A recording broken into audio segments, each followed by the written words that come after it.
Now heave ahead, my lads, with me. For the weeks rolled on, and old Anthony Lee did just what he always wanted to do. He took a farm they called the Brew, in a hollow that lay at the foot of a hill, where the blessed old crater might have his fill of stocking and rearing and grassing and tillage, and only about a mile from the village. And a stream ran right through the orchard, and then went dancing and glancing down the glen, and soaked through the Shilly and out to the bay, but never forgot, as it passed, to say, with a ringing laugh of its silvery flow, "She's thinking of you, and she told me so." Laugh on me, hearties, you'll do no harm. But I've stood when the wind blew straight from the farm, and I've felt her spirit draw nigher and nigher, till it shivered into my veins like fire, and every ripple and every rock seemed swept with the hem of Betsy's frock.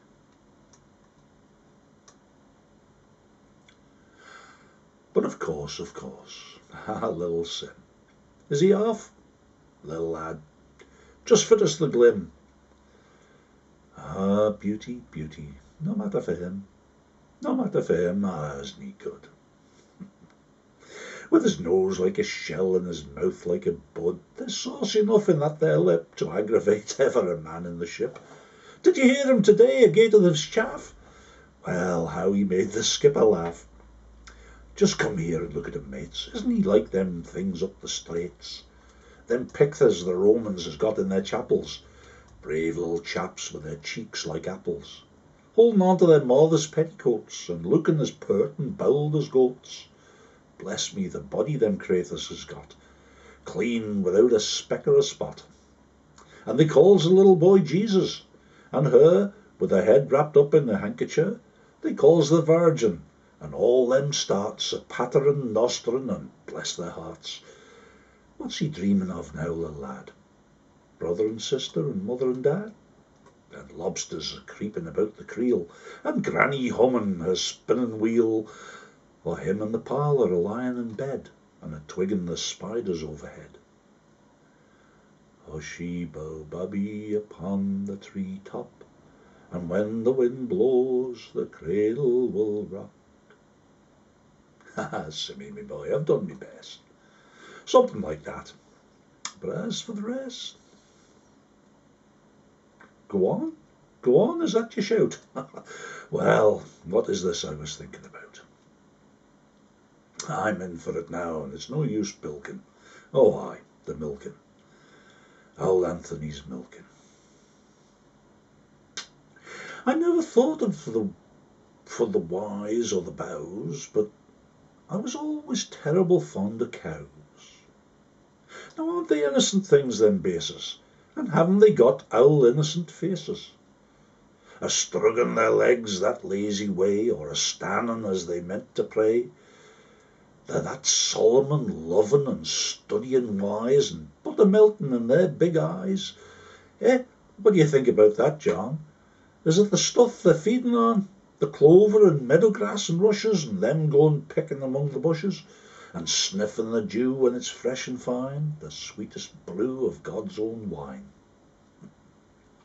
And the smell of the barbs gets into their bowels, and works and rowels, till it tightens their tits and drabs their muzzle. Well, there's no use of talking. It's a regular puzzle. But you'll notice that the very people that's got to attend to the like is generally very easy men. Ah, old Anthony knew about them, Pat. Alderney, Ayrshire, and all of that. And breeding and rearing and profit and loss. He was clever old chap, old Anthony was. More by token, that's the for him and me had our first war. You see, I was sitting there one night when who should come in but old Tommy Tight. Tight he was by name and nature, a dirty old hypocrite of a crater, with a mouth that shut with a stick and a snap, tight for sure like the devil's own trap, and his hair brushed up behind and before, straight like the bristles as on a boar. Well, that man was thin, I never saw thinner, and lean old hungry mangy sinner. And he'd sit and he'd talk, well, the way he'd talk, and he'd groan in his innards, but an eye like a hawk, a cunning writing all over his face, and wasn't it him that owned the place? Well, there they were, talking and talking away, about carrots and turnips and oats and hay, and stock and lock and barrel, bless ye. The big words they had was enough to distress ye.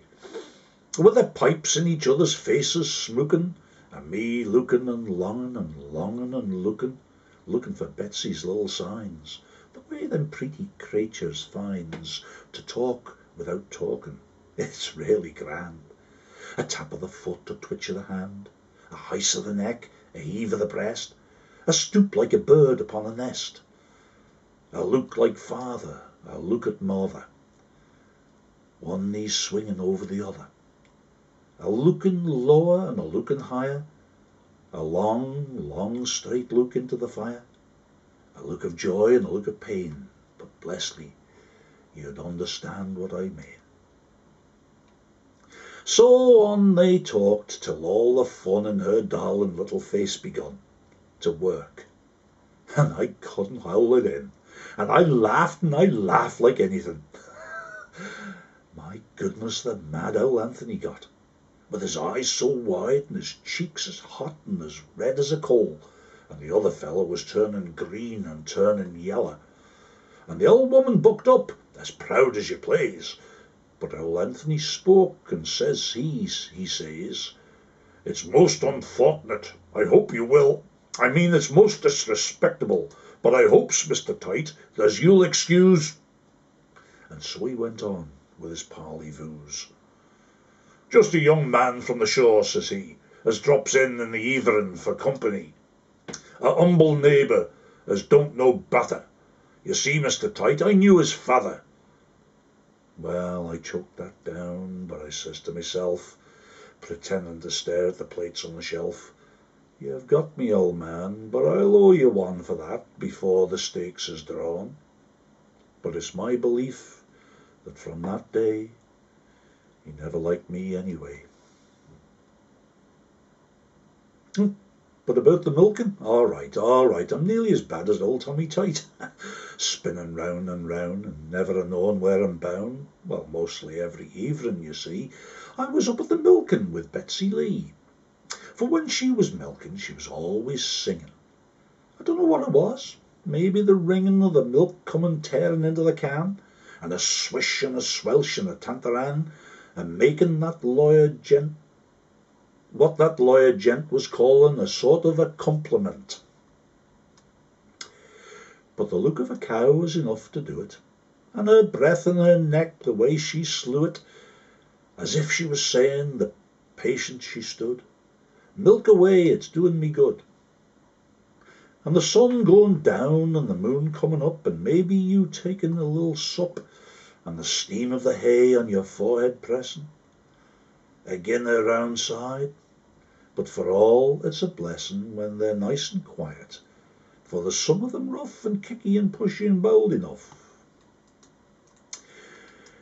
Now Betsy would sing and I would hear, and away I'd be like a hound or a deer, up the glen through the sedges, and bless me the way I took the hedges, for I'd be wanting to get in time to the place to see the last sunlight on Betsy's face. And when I'd be getting the top of the brew, where old Anthony's house was full in view, then I'd stop and I'd listen till I'd got it right, and answer it back with all my might. And when I came down, she'd say, "I heard you're all for the world like a mockingbird." She had her fun, she had her fun. And I'd say, "Well, Betsy, are you nearly done?" And I'd kiss her, and then she'd say, "What bother?" And the cow looking round like a kind old mother. One cow they had, well, of all the sense that ever I saw, and the imperence. God bless me, the leck of yonder old Maley, A brown cow she was. Well, really, really. She'd made me laugh till I absolute shouted, pretending to know all about it.